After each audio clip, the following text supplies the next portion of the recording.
তো ফাইনালি অপেক্ষার অবসান কিন্তু হয়ে গেল এবং শেষ হলো তুফান সিনেমার শুটিং।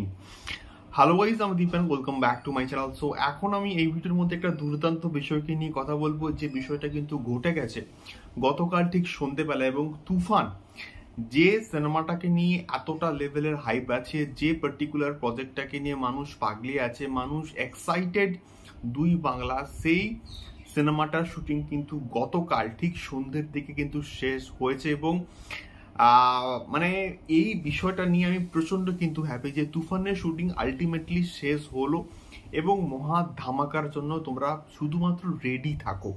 তো তোমরা কারা কারা এক্সাইটেড তুফানকে নিয়ে অবশ্যই কিন্তু কমেন্ট বক্সে কমেন্ট করে জানিও। সো একটা ছবি গতকাল কিন্তু প্রচন্ড ভাইরাল হয়েছে এবং সেই পার্টিকুলার ছবির মধ্যে সেই ফ্রেমটা জাস্ট অসাধারণ। সেখানে রায়ান রফি আছেন এবং শাকিব খান আছেন, মিমি চক্রবর্তী আছেন এবং তার সঙ্গে সঙ্গে নাবিলা জিও কিন্তু রয়েছেন। সেই পার্টিকুলার ফ্রেমটা জাস্ট বাঁধিয়ে রাখার মতো কিন্তু একটা ফ্রেম। তো এই প্রথমবার আমরা মিমি চক্রবর্তী এবং নাবিলাকে একসঙ্গে একটা ফ্রেমে দেখতে পেলাম।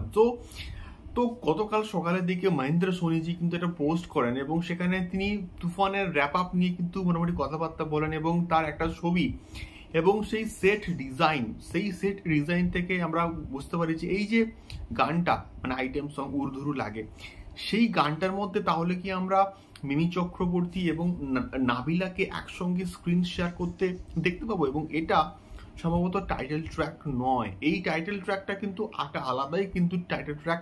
এবং এই যে গানটা উর্দুরু লাগে, এই গানটা সম্পূর্ণভাবে কিন্তু অন্য একটা গান।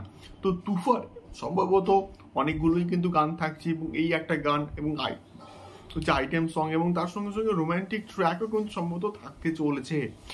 এবারে দেখা যাক এই গানগুলো আস্তে আস্তে কিন্তু এবার মুক্তি দিতে হবে এবং তুফানের নিয়ে যে হাইপটা রয়েছে সেই হাইপটাকে আরো একবার কিন্তু ফিরিয়ে নিয়ে আসতে হবে। এটাই আমার মেনলি বলার উদ্দেশ্য। এক্স্যাক্টলি দেখা যাক কবে থেকে তুফান সিনেমার শুটিং মানে প্রমোশন গুলো স্টার্ট হয়। আমি প্রচন্ড হ্যাপি এবং প্রচন্ড এক্সাইটেড যাতে করে তুফান সিনেমার হাইপটা মেনটেন থাকে। তো সেই জন্য এই সপ্তাহে কিছু না কিছু একটা আপডেট তুফান সংক্রান্ত কিন্তু অবশ্যই আসা উচিত। সো তুফানের টাইটেল ট্র্যাক আসছে নাকি অন্য কিছু আসছে, তোমাদের কি মনে হয় আমাকে অবশ্যই কিন্তু কমেন্ট বক্সে কমেন্ট করে শেয়ার করতে পারো। এবং এইরকম তুফান সংক্রান্ত এক্সক্লুসিভ আপডেটগুলো পেতে গেলে অবশ্যই চ্যানেলটিকে সাবস্ক্রাইব করে সঙ্গে থাকো। দেখা হচ্ছে পরবর্তী ভিডিওতে তুফান সংক্রান্ত আরো অনেক এক্সক্লুসিভ আপডেটস নিয়ে। টাটা।